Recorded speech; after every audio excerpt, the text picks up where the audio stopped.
السلام علیکم، میں ہوں عدیل اور آپ ہمارے یوٹیوب چینل دیکھ رہے ہیں نیم اردو بائی عدیل۔ آج کی اس ویڈیو میں بات کریں گے گلنار نام کے بارے میں۔ گلنار نام کا معنی کیا ہوتا ہے اور گلنار نام کی لڑکیاں کس طرح کی ہوتی ہیں اور اس نام میں کون سی خصوصیات پائی جاتی ہیں، اور یہ بھی بتائیں گے آپ کو اس نام میں چھپے حیرت انگیز راز کے بارے میں۔ تو تمام تفصیلات آپ کو دی جائیں گے، تو پلیز ویڈیو کو فل دیکھیے گا۔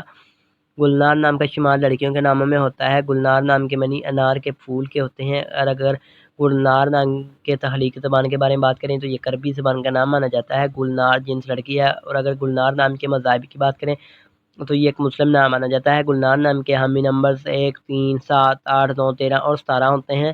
گلنار نام کا بہترین وقت 3 AM سے لے کر 5 AM تک ہوتا ہے۔ گلنار نام کے مفید دن میں جمعہ اور ہفتہ شامل ہوتا ہے۔ گلنار نام کی لڑکیاں اس طرح کی ہوتی ہیں۔ آپ زندگی کی باریکیوں کو جاننا چاہتی ہیں، آپ زندگی کے ہر پہلو کو سمجھنا چاہتی ہیں۔ اگر گلنار نام کے حاکم سہرے کی بات کریں تو سہرے میں یورینس شامل ہوتا ہے۔ گلنار نام کا لکی نمبر 4 ہوتا ہے، لیکن اگر آپ اپنے نام کا صحیح لکی نمبر معلوم کروانا چاہتے ہیں تو ہمیں کمنٹ باکس میں ڈیٹ آف برتھ ضرور بتائیں۔ گلنار نام کی مفیداتوں میں لوہا شامل ہوتا ہے۔ گلنار نام کے مفید رنگوں میں نیلا، بنفشی اور کالا رنگ شامل ہوتا ہے۔ گلنار نام کے مفید پتھر میں نیلم شامل ہے۔ گلنار نام کے متبادل مفید پتھر میں نیلم، حقیق، دودھیا پتھر، جامنی پتھر شامل ہوتا ہے۔ مجھے انسٹاگرام پر ضرور فالو کریے گا، Adeel Tariq 32۔ Thanks for watching this video. خدا حافظ۔ لائک کرنا اور ہمارے چینل کو سبسکرائب کرنا مت بھولیے۔